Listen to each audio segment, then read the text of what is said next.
Shaking Hollis Hall. This is crunch time. Which legendary tight end could be traded today if a rookie heals well? Time's ticking, and Poles has his finger on the button. But something's hidden from us. Why doesn't an April signing fit in the rotation anymore? See how a second-round rookie stole the spotlight. And do you know which 5 defensive players face a verdict from Dennis Allen? One of them could wreck the season if they fail. I'm warning you. You won't believe the camouflage injuries and contract traps Ryan Poles is using. Subscribe before we take down this video. Chicago deserves the truth. Are you a Bears fan or just another spectator? Prove it, like, and subscribe, or you'll never know who's shaping the future of the NFC North monster. Look, we spent years searching for that explosive combination in the passing game, a piece to complement our receivers and give our quarterback a reliable option on every play. And now, with training camp around the corner, there's a situation that's generating lots of buzz at Hollis Hall involving our tight ends, and that could have an unexpected twist. Are we about to see an elite duo or a surprising exit? I believe the tight end position, historically a point of frustration for the Bears, is about to undergo a transformation. We have Cole Kmet, a guy who's shown flashes, improved every year, and has been a secure option for our quarterbacks, especially on third downs. His current contract with significant value makes him a valuable asset, but also potentially expendable if young talent emerges. Kmet has a ceiling he hasn't reached. Yet, and his blocking ability and playbook knowledge make him a solid player. But is he an elite weapon? That's the question. Then there's Colston Loveland, the rookie, the big promise from Michigan, coming in with huge expectations despite shoulder surgery. This kid has a rare combination of size, speed, and soft hands that make him a mismatch for linebackers and safeties. In college, he proved to be a dynamic receiver, capable of winning balls in traffic and gaining yards after the catch. However, the shoulder injury is a real concern. I ask you, how many times have we pinned our hopes on a rookie coming back from injury, only to end up heartbroken? Recovery is key, and his ability to be ready by season start will determine his immediate impact. I tell you this, if Loveland is 100% and Kmet finally breaks out, we could have one of the best tight end duos in the entire league. It could be the best. This combination of an athletic tight end and a versatile receiver would be a dream for Caleb Williams, giving options across the middle and in the red zone. But what if not? What if Loveland struggles to recover and his development stalls? What if Kmet remains inconsistent in key moments? This is where things get interesting. We have Durham Smythe, a veteran with experience, who seems locked in as the third tight end. Smythe is known for his blocking ability, a crucial aspect for the running game and Williams' protection. Then there's Joel Wilson, a prospect who could be the camp surprise, someone who might even displace Smythe. Wilson is an athletic player who's shown flashes in practice and could offer the versatility the team seeks. I believe Wilson has the talent to stay on the roster, giving us depth we haven't had in years. But here's the bombshell. What if a team suffers a devastating tight end injury in camp? Don't you think Ryan Poles might be tempted to use Kmet as trade bait? I tell you this, Kmet holds draft value, and if we can get extra picks or an elite defensive end, wouldn't that be a masterstroke? The trade market value for Kmet could be significant, especially for a team needing a reliable tight end immediately. I ask you, are we ready to see Kmet leave Chicago if it means strengthening critical areas like the defensive or offensive line? This is a dilemma.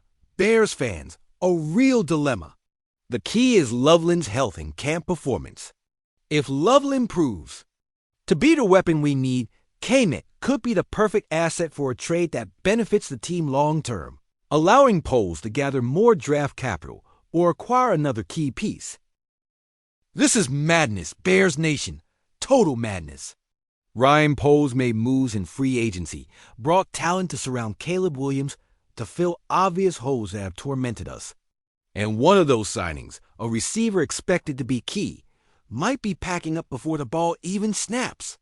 Yes, you heard right. How is it possible a player we signed just months ago is already on the chopping block? I tell you this, the NFL is a brutal business, and this news is living proof. We're talking about Olamide Zakos, a receiver we signed to a one-year, $1.5 million contract. At the time, it seemed a smart move, a replacement for Keenan Allen, who left after just one season. Zakos, with his slot receiver experience, appeared to perfectly fit as a third receiver behind DJ Moore and Rome Oduns, offering a reliable option on short routes and across the middle. His ability to create separation in tight spaces and his experience in various offensive systems made him an ideal candidate for a team looking to surround a rookie quarterback. But then the draft happened. With the pick of Luther Burden III in the second round, everything changed. Everything. Burden is a generational talent, a receiver many analysts considered first-round caliber, with an explosive combination of speed, agility, and catchability.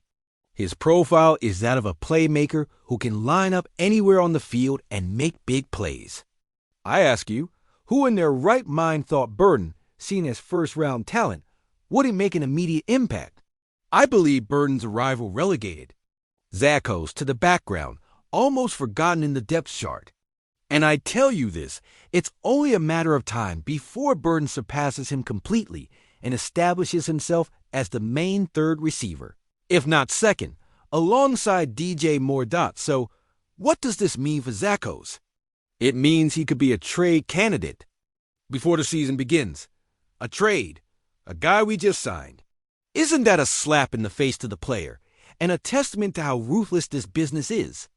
Zakos had one of his most productive seasons last year with the Washington Commanders, with 45 receptions for 506 yards and 3 touchdowns. He's not a star, no, but he's a reliable receiver with sure hands that could bolster the receiving corps of any contending team needing depth or a slot specialist. Teams with injured receivers or those seeking a reliable veteran for a young quarterback could show interest. I ask you, is it wise to let go of a veteran with such a cheap contract, even if we have Burden? I think unless Burden is a complete bust or unforeseen injuries occur, Zakos simply won't see much playing time in 20-20-5. Training camp reps and who earns the coaching staff's trust will play out in the practices. I tell you this, I wouldn't be surprised in the slightest to see Zakos in another jersey come season start. Ryan Poles has a decision to make, and if he can get something valuable for Zakos, like a late draft pick or a depth player in another position, he'll do it. The question is, are we willing to sacrifice experience for potential, even if that potential is explosive and promises to be the future of our offense? And now, Bears Nation, let's talk defense. The defense. The heart and soul of this team, the unit that gave us hope last season before injuries hit us. This is what has me most excited, and at the same time, anxious. Because if our defense doesn't measure up, everything else crumbles. Training camp isn't just to see who makes the team. It's to see who's ready to dominate, who sparks. And there are 5 specific names under the microscope. 5! First, let's talk about safety Kevin Byard. It's not just his age, you know?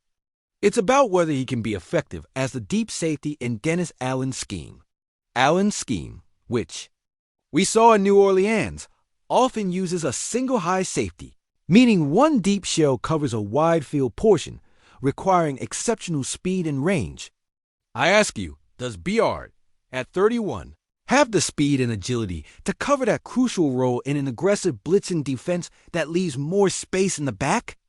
I tell you this, if Byard can't handle the responsibility of being the single high safety that the Saints use 53% of the time, then we have a problem.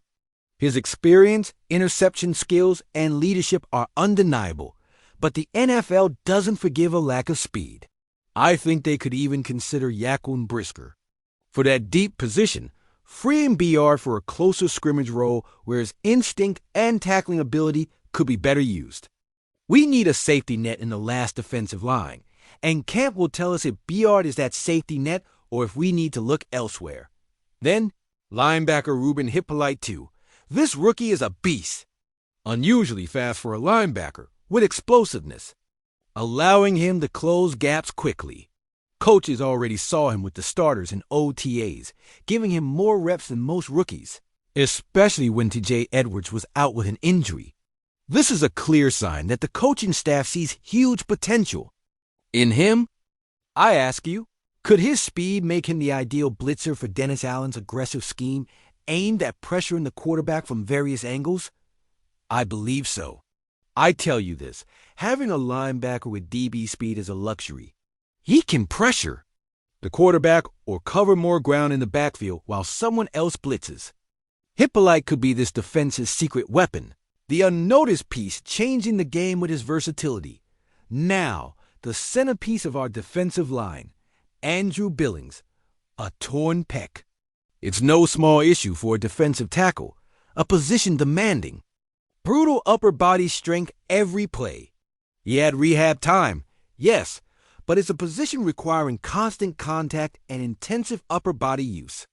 The good news is we have defensive line depth, but the bad news, and I tell you this, is no one plays nose tackle as effectively as Billings when fully fit.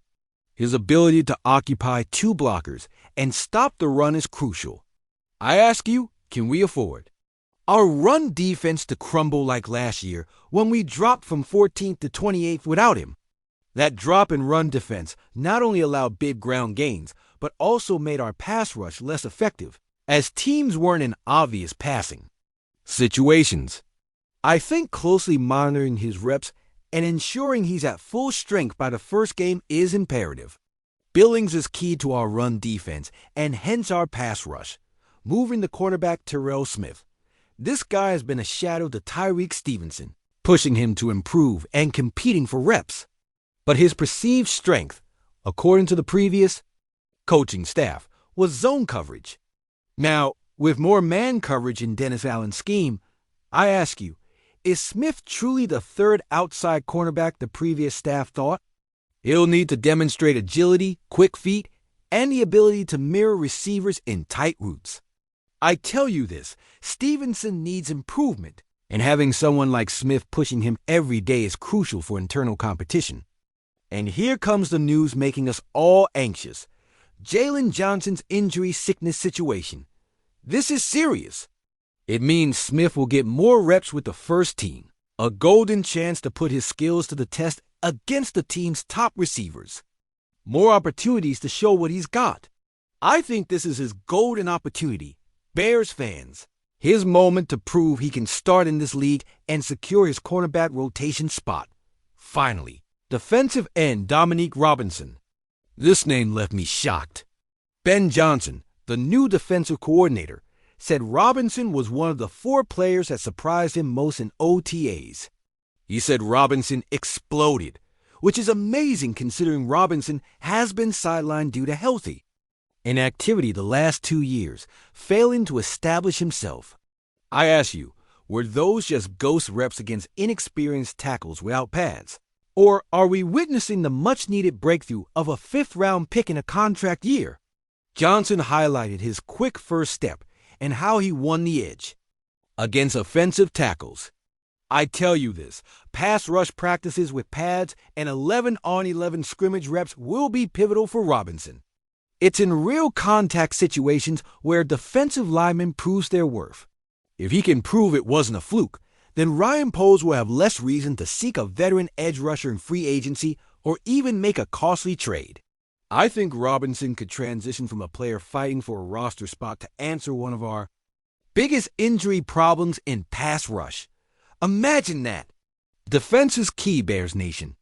If these players perform, if Billings stays healthy, if Beard adapts, if Hippolyte is the secret weapon, and if Robinson breaks out, then we can dream big. Look, Bears Nation, what we've just broken down are not just news. They're the foundations of what could be a historic season for our Chicago Bears.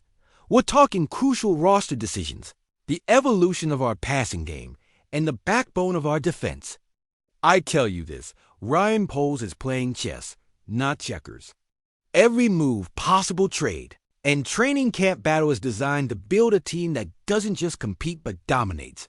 I ask you, after analyzing the tight end situation, the potential, exit of Zachos, and the looming defensive battles, which of these news stories causes you the most uncertainty or hope? Do you think Poles' strategy of being so aggressive with roster moves, even with newly signed players, is the right one to bring us to the Super Bowl? I believe we are at a turning point. We have the talent, we have the coaching staff, but execution and final roster decisions will make the difference. Bears Nation, our passion for this team unites us. We've dissected news defining our Bears' immediate future. First, about the tight ends. Do you think Cole Kmet should be traded if it means strengthening the defense? Or do you prefer keeping him alongside a healthy Colston Loveland for an unstoppable duo? I want to read your opinions. Second, Olamide Zaccosa's situation. Is it a good strategy for Ryan Poles to consider trading him before he plays a single snap? Or should he be given a real chance with the team? What would you do in his place? And finally, the defense. With training camp battles and Jalen Johnson's situation, which of the 5 defensive players mentioned do you think will have the greatest impact on the Bears season? Who will be the surprise taking us to the top? Your voice is vital in this community, the Chicago Bears family. So don't stay silent. Leave your comments below with your predictions and opinions. This channel is for you, for us to live every touchdown and tackle together. If you haven't yet, subscribe now. Join the Bear Truth Morales family and like this video so more Bears fans learn the truth. See you in the next video. Bears Nation, go Bears!